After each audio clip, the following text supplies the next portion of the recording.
월스트리트의 투자은행 BMO가 시장을 발칵 뒤집어 넣을 만한 예측을 내놨습니다. S&P 500 지수가 무려 7,000까지 갈 수 있다는 건데요. 대체 어떤 근거로 이렇게 폭발적인 전망을 내놓은 건지 지금부터 그 주장을 하나하나 아주 깊숙이 파헤쳐 보겠습니다. 네, 바로 이 숫자 7,000입니다. BMO의 수석 투자 전략가 브라이언 베스키가 새로 제시한 S&P 500의 목표치죠. 월스트리트에서도 정말 손에 꼽힐 정도로 파격적인 숫자인데 그만큼 시장에 대한 엄청난 자신감을 보여주는 거라고 할 수 있겠습니다. 이 파격적인 전망 하나 때문에 월스트리트는 지금 가장 뜨거운 질문에 휩싸였습니다. 지금 시작이 과연 붕괴 직전에 1999년 닷컴 버블이냐 아니면 아직 상승 여력이 충분히 남은 1997년의 강세장이냐는 거죠. 오늘 우리는 이 질문에 대한 답을 한번 찾아가 보려고 합니다. 자, 그렇다면 벨스키는 왜 지금이 버블이 아니라고 그렇게 강하게 주장하는 걸까요? 그의 주장을 바치고 있는 첫 번째 기둥은 바로 펀더멘탈입니다. 한마디로 말해서 이번에는 다르다는 거죠. 벨스키의 핵심 주장은 이거예요. 다들 버블이라고 하는데 진짜 버블의 전제 조건은 지금 보이지 않는다는 겁니다. 너도 나도 묻지마 투자로 돈을 버는 그런 종류의 경박한 광기는 지금 시장에는 없다는 거죠. 두 시대의 차이는 이 표를 보면 아주 극명하게 드러납니다. 1999년 닷컴 기업들 어땠나요? 당장 버는 돈은 없어도 미래 가능성 이거 하나만 보고 투자를 받았잖아요. 하지만 오늘날 AI를 이끄는 기업들은 막대한 현금과 꾸준한 이익이라는 비교할 수 없을 정도로 단단한 기반 위에 서 있습니다. 이건 완전히 다른 게임이라는 뜻이죠. 물론 여기서 가장 강력한 반론이 나오죠. 바로 밸류에이션입니다. 아무리 그래도 주가가 너무 비싼 거 아니냐? 이 지문이죠. 특히 시장을 이끌고 있는 엔비디아의 주가 수익 비율은 누가 봐도 부담스러운 수준이 맞습니다. 그런데도 왜 시장은 이 높은 밸류에이션을 기꺼이 받아들이는 걸까요? 벨스키는 그 이유를 이렇게 설명합니다. AI가 가져올 성장은 그냥 잠깐의 유행이 아니라 거대한 시대적 흐름이고 기술 기업들은 실제로 그 성장을 이익으로 똑똑히 증명해내고 있다는 겁니다. 결국 앞서 봤던 그 탄탄한 펀더멘털에 대한 믿음이 이 높은 주가를 정당화하고 있다는 분석이죠. 자, 개별 기업들이 아무리 튼튼해도 경제 전체가 흔들리면 사실 소용없겠죠. 그래서 벨스키 주장의 두 번째 기둥은 바로 거시경제 환경입니다. 그는 시장 저 너머에 이상적인 골디락스가 보인다고 말하고 있습니다.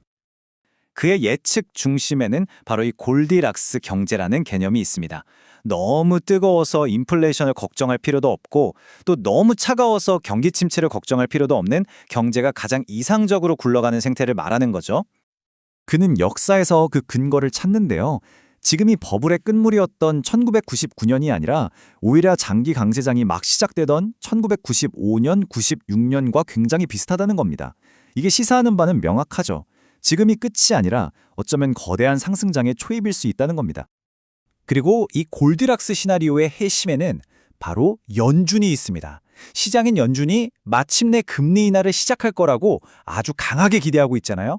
금리가 내려가면 시장에 돈이 더 많이 풀리게 되고 이건 주식시장을 밀어올리는 가장 강력한 동력 중 하나입니다. 자, 기업도 튼튼하고 경제 환경도 좋다면 이제 남은 건 돈의 흐름입니다. 과연 시장으로 들어올 자금은 충분할까요? 벨스키 주장의 세 번째 기둥인 이 자금 흐름은 우리에게 아주 흥미로운 두 가지 이야기를 동시에 들려줍니다. 하나는 상승을 위한 연료라는 이야기고 다른 하나는 과열을 알리는 경고 신호라는 이야기죠. 먼저 긍정적인 이야기, 바로 연료 측면입니다.